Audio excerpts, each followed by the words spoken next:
Nina imani kwa maandalizi ambayo yamefanyika, sisi tunaenda kupata ushindi. Lakini niwashukuru pia walimu wa michezo, kwa sababu afisa michezo peke yake asingeweza kufanya hili. Walimu wa michezo tunawashukuru sana kwa ukubali wenu kwa kuweza kuandaa vijana hawa. Lakini niwashukuru na walimu, tukiacha walimu wa michezo, walimu wakuu na mwenyekiti wa TAHOSA kwa ushirikiano ambao mmekuwa mkiufanya. Lakini niweze kutoa shukrani za dhati pia kwa idara ya elimu sekondari kwa usimamizi ambao mmekuwa nao tangu mwanzo mpaka muda huu, na ambao mtaendelea kuwa nao watakapokuwa wameenda kwenye mashindano kuanzia ngazi ya mkoa na hatimaye taifa. Ofisi ya elimu sekondari tunashukuru sana. Lakini mashindano haya singeweza kufanyika bila kuwepo ninyi ambao ndio sisi tunasema, mimi nasema ninyi ndio timu ushindi yenyewe, ambao ndio wana michezo wetu hawa 119, si ndio? Sasa bila ninyi tungekuwa tunasherehekea kitu gani? Au tungekuwa tunafunga mafunzo au tunafungua mafunzo kwa ajili ya nini? Kwa bila ninyi hili lisingeweza kufanyika. Nawashukuru sana kwa kuwa wana michezo. Walimu wetu ambao ndio wakufunzi wamewafundisha mengi.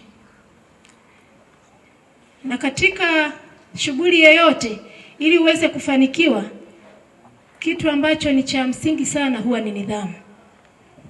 Na hata kwenye taarifa ambayo imesomwa hapa, wamesema kwamba wanamichezo wameonyesha nidhamu ya hali ya juu. Na hii nidhamu ambayo mmeionyesha hapa, niwaombe pia huko mnakoenda kwenye ngazi zinazofuata muweze kuonyesha nidhamu. Ukiwa na nidhamu kwenye swala lolote lile, mafanikio yanapatikana. Kwa mimi nawasihi muonyeshe nidhamu, na tunaamini sisi wa Bukombe kulingana na mafundisho ambayo mmeelekezwa, tunajua Bukombe huwa ni timu ushindi siku zote, si ndio jamani? Kwa hiyo ni matarajio yangu kwamba mnakoenda tunategemea kupata makombe ya kutosha. Ajili ya michezo yetu ya UMISETA, tangu tulipokuwa tunaandaa timu kupitia ngazi za cluster, na hivi sasa tumekamilisha, tunazo timu kwa ajili ya kuwakilisha mkoa. Lakini nipende kushukuru ofisi ya afisa elimu sekondari kwa msaada mkubwa na ushirikiano mkubwa pia aliotuonyesha tangu tumekuwa hapa.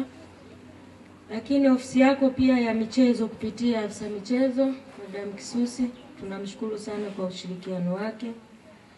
Mashindano ya UMISETA ngazi ya wilaya yalianza tarehe 4 mwezi wa 6 2025 kwa kila cluster kuleta timu za michezo ya mpira wa miguu wavulana na wasichana, mpira wa pete, mpira wa wavu, mpira wa mikono, riadha, miruko, mitupo na kwaya, tukiwa na jumla ya wanamichezo 355.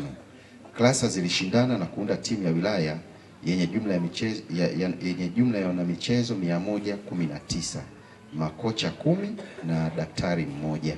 Tunamshukuru mbunge wetu na naibu waziri mkuu Mheshimiwa Dr. Doto Mashaka Biteko kwa jitihada zake za kuinua michezo katika ngazi ya shule na kusapoti timu ya wilaya kwa vifaa vya michezo. Pia tunamshukuru sana afisa michezo kwa kuwa na timu bega kwa bega muda wote na kutoa ushauri kwa makocha. Kabla kwanza napenda kumshukuru Mheshimiwa Dr. Mashaka Biteko kwa kuweza kutudhamini kupatia vifaa vya michezo, kutupa nguvu sisi wana michezo ili tuweze kwenda kupambana kikapu, kupambana huko tunapoenda kuiwakilisha vizuri wilaya yetu ya Bukombe. Hata vile vile tunaweza kuleta ushindi hapa nyumbani, tunaenda kupambana vizuri ili tuwakilishe hata kitaifa. Niko hapa kwa ajili ya kumshukuru Dr. Mashaka Biteko kwa kutudhamini katika michezo hii. Tunashukuru pia na tunamwahidi ushindi tutakapokwenda katika mashindano ya mkoa, na tunaomba muendelee kutuombea na tunaahidi ushindi zaidi. Leo tunamshukuru Mungu sana ambapo michezo ya UMISETA imefunguliwa rasmi na kaimu mkurugenzi wa halmashauri ya wilaya Bukombe. Sisi moto wetu ni kushinda. Kama tulivyoshinda kwa shule za msingi na sekondari, tunarudi na ushindi. Kwa namna ya pekee tunamshukuru sana mbunge wetu Mheshimiwa Dr. Doto Mashaka Biteko kwa kutupatia vifaa vya michezo. Watoto hawa unawaona wamependeza. Hii yote ni jitihada zake nyingi za kuhakikisha michezo katika wilaya ya Bukombe inasonga mbele.